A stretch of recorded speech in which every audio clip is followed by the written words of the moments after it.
People are going to say, what about Deborah? What about Esther? Right?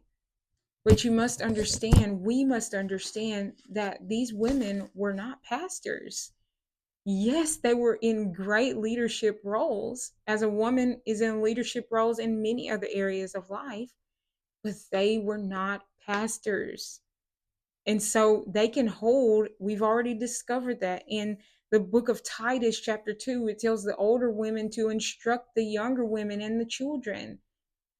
You can teach, preach, prophesy. You just cannot do that in a Sunday.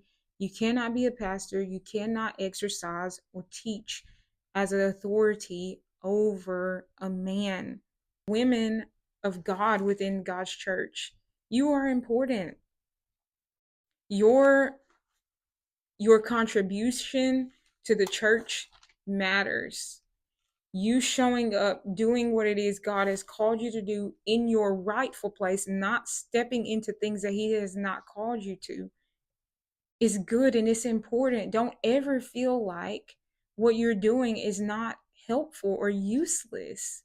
You are just as important as the pastor that's standing on the platform. A woman, along with her husband, help raise many of the men who are standing on platforms.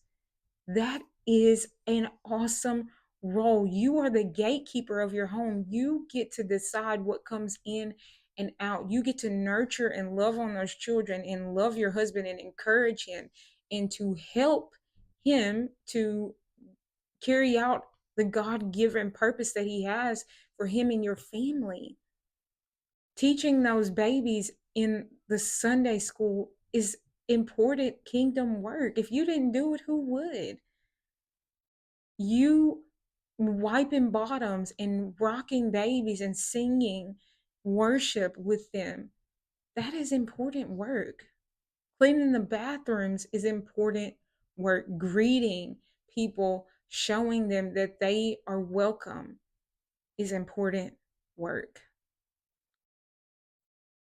Teaching women in a small group is important kingdom work. Having a YouTube channel where you share the word of God, or TikTok or whatever, that is important work.